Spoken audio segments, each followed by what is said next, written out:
علیکم ورحمۃ اللہ وبرکاتہ۔ الحمد للہ رب العالمین والصلاة والسلام علی اشرف الانبیاء والمرسلین نبینا محمد وعلی آلہ وصحبہ اجمعین، اما بعد۔ قابل احترام سامعین، آج کے اس درس میں چاشت کی نماز کی فضیلت اور ان کی رکعات سے متعلق باتیں رکھی جائیں گی۔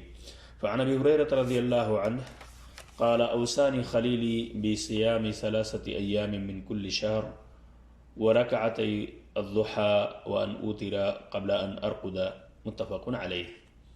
حضرت ابو ہریرہ رضی اللہ تعالیٰ عنہ بیان فرماتے ہیں کہ مجھے میرے خلیل صلی اللہ علیہ وسلم نے ہر مہینے 3 دن کے روزے رکھنے، چاشت کی 2 رکعتیں اور سونے سے پہلے وتر ادا کرنے کی وصیت فرمائی۔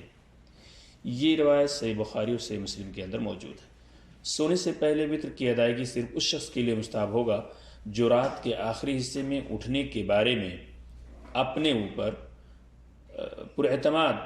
اعتماد نہیں کرتا کہ وہ اٹھ سکتا ہے یا نہیں اٹھ سکتا، لیکن اگر کوئی شخص پر اعتماد ہو، اپنے اوپر اس کو اعتماد ہو کہ وہ اٹھ سکتا ہے، تو رات کا آخری حصہ ہی وتر کے لیے اس کے لیے بہتر ہوگا۔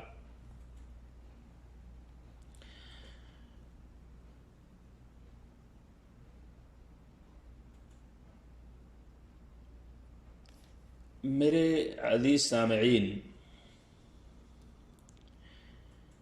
وصیت اس حدیث کے اندر جو اللہ کے رسول صلی اللہ علیہ وسلم نے حضرت ابو ہریرہ کو کی، اور ابو ہریرہ نے فرمایا اوصانی خلیلی، میرے خلیل نے وصیت کی، تو وصیت سے مراد تلقین و تاکید ہے، کیونکہ فرائض کے ساتھ نوافل کا اہتمام عند اللہ قرب خصوصی کا باعث ہے۔ 3 دن سے مراد، جو 3 دن کی بات یہاں پہ کہی گئی ہے اس حدیث کے اندر، تو 3 دن سے مراد کوئی سی بھی 3 دن ہو سکتے ہیں، لیکن ایام بید یعنی قمری مہینے کی 13، 14، 15 تاریخ مراد لی جائے تو زیادہ بہتر ہوگا، کیونکہ ان ایام میں خود رسول اکرم صلی اللہ علیہ وسلم بھی روزے رکھا کرتے تھے۔ اس سے چاشت کی نماز اور وتر کی اہمیت، نیز نیکی کے کاموں کی تلقین و ترغیب کی فضیلت بھی اس حدیث سے ثابت ہوتی ہے۔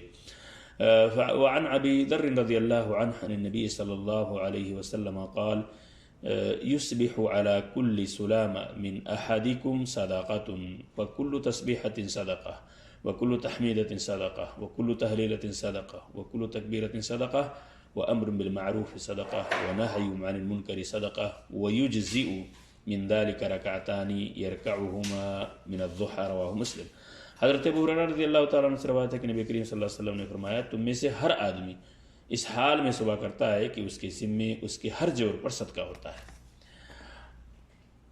ہر ایک، اس لیے جو ہے ہر ایک بار سبحان اللہ کہنا، فکل تسبیحۃ صدقہ، تو ہر مرتبہ سبحان اللہ کہنا صدقہ ہے، ہر بار الحمدللہ کہنا صدقہ ہے، ہر مرتبہ لا الہ الا اللہ کہنا صدقہ ہے، اور ہر مرتبہ اللہ اکبر کہنا صدقہ ہے۔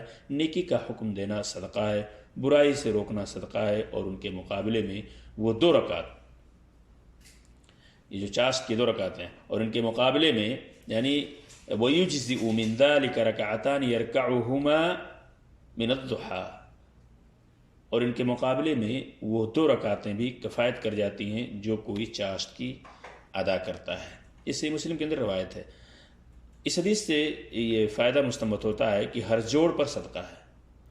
ہر جوڑ پر صدقہ کا مطلب یہ ہے کہ انسان جب صبح اٹھتا ہے تو ہر جوڑ کی سلامتی پر اللہ کا شکر ادا کرنا، اور اس پر اللہ تبارک تعالیٰ کے شکر کی ادائیگی واجب ہوتی ہے۔ اس لیے انسان کو چاہیے کہ اللہ کی تسبیح و تحمید اور تکبیر و تحلیل کا اہتمام کرے، کیونکہ مذکورہ جو باتیں آپ کو ذکر کی گئیں، آپ کو بتائی گئیں، وہ کلمات تسبیح و تحمید کی ایک مرتبہ ادائیگی ایک صدقہ ہے۔ جتنی بار ہم الحمدللہ، اللہ اکبر، لا الہ الا اللہ کہیں گے، گویا کہ ہم نے ایک صدقہ کیا۔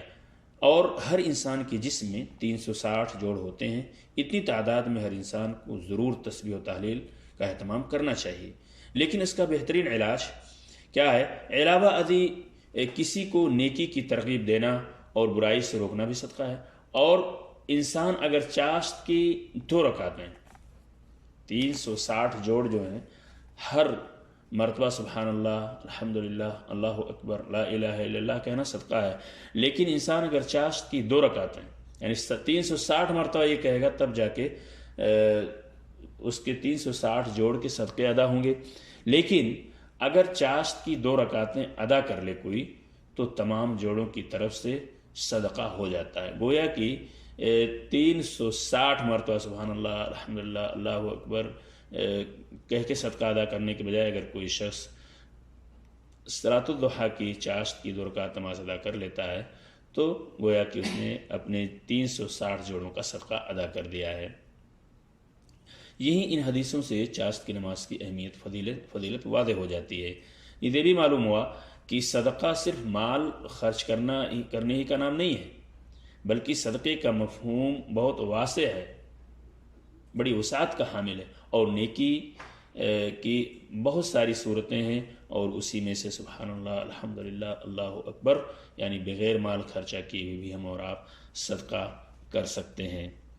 اور عائشہ رضی اللہ تعالیٰ عنہ کی ایک حدیث سماعت فرماتے ہیں ان عائشہ رضی اللہ عنہ قالت كان رسول الله صلی اللہ علیہ وسلم يصلي الضحى 4 ويزيد ما شاء اللہ رواہ مسلم. حضرت عائشہ رضی اللہ تعالیٰ عنہ سے روایت ہے کہ رسول اکرم صلی اللہ علیہ وسلم چاشت کی 4 رکعت نماز پڑھا کرتے تھے، اور جو اللہ تعالیٰ چاہتا زیادہ بھی کر لیتے تھے.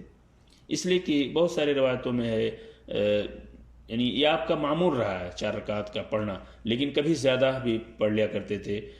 اسی لیے دیکھتے ہیں دوسری روایت میں یہ تعداد 8 رکعت تک بیان ہوئی ہے، یعنی 2 4 اور 8 رکعت میں حسب توفیق و گنجائش پڑھی جا سکتی ہیں. اللہ تبارک تعالیٰ سے دعا ہے کہ اللہ تعالیٰ ہمیں اور آپ کو اس بات کی توفیق دے کہ ہم اپنے جسم کے اعضاء کی سلامتی پر ڈیلی ہم اس کا شکر ادا کریں اور چاشت کی نماز کا اہتمام کریں. اللہ تبارک تعالیٰ ہماری نیکیوں کو قبول فرمائے. آمین. السلام علیکم ورحمۃ اللہ وبرکاتہ.